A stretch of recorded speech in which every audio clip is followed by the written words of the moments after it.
Now we turn to our COVID numbers. We're starting to see the first signs of improvement with the Omicron wave as our testing sites are beginning to slow down due to less demand for testing. If you remember a few weeks ago, the demand for testing was really high. We actually had to add special hours and days of our testing sites to accommodate that.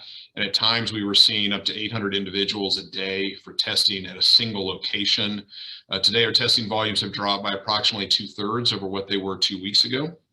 Fortunately, less testing demand means we're able to scale back some of the hours at those sites, which brings some needed relief to team members who are operating them. The most notable change is that those testing locations will no longer be open on Saturdays going forward. Things are very fluid, so if we would encourage anybody who's looking for testing to go online first and make sure a testing site is open and you have the most up-to-date information to know where to get tested, and so you can see where those locations are and hours are online. The second indicator that our positive case rates are also down is our rolling 7-day percentage of tests that are positive. That's continuing to decline across all of our markets. In recent weeks, we had percentage positive on a 7-day rolling basis as high as 48 to 50%. And that's now down into the high 30s again, still incredibly high, but moving in the right direction. So we have some reason for optimism there.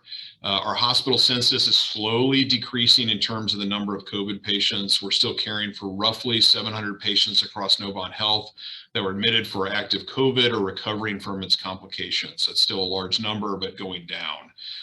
In addition, I'll mention that over 90% of the patients we have in the hospital are unvaccinated or under-vaccinated. And we define under-vaccinated as being maybe had 1 dose of vaccine, or they were eligible for a booster. They were in that booster window and they have not received it. So as the percentage of tests that are positive go down, we anticipate continued decline in hospital census as well. As you remember, through the 2 years of the pandemic, it's the hospital census that lags behind the positivity rate and the testing. So we're looking forward to decreased hospital census.